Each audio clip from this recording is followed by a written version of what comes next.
Alimony will no longer be deductible to the payor, nor includable in the income of the payee. With some specifications as laid out in the Tax Act, this applies to divorce and separation agreements that are executed after December 31st, 2018. This is going to change the way alimony is negotiated in the future, as it's going to cost divorcing taxpayers more out of pocket. In-process agreements that are not completed before the deadline should address both pre-2019 and post-2019 alimony amounts in order to address the change in the tax deductibility status.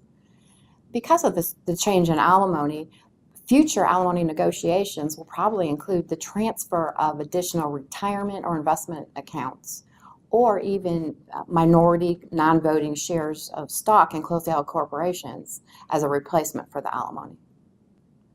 As the new Tax Act repeals personal exemptions, this will no longer be an item to negotiate. The tax law does, however, increase the child credit from $1,000 to $2,000 per qualifying child. So these credits may become worth fighting for in a negotiation. They may, in fact, offset the loss of the personal exemptions or even provide a larger benefit.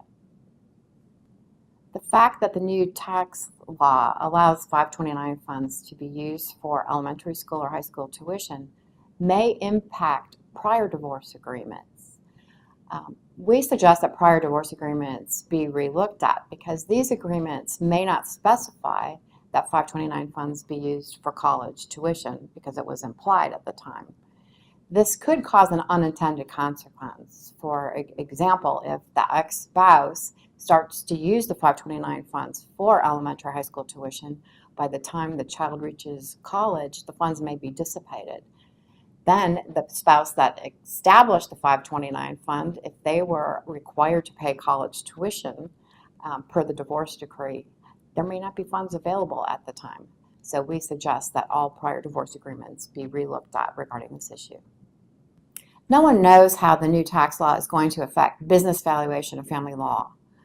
We do know that business appraisers are going to have to spend more time interviewing company management when they are doing a business appraisal. They're going to have to ask more detailed questions about management's plans for the use of their tax savings.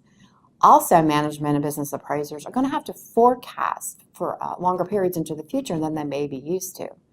We do know that the landscape of alimony negotiations is going to change in the future due to the alimony provisions of the new Tax Act.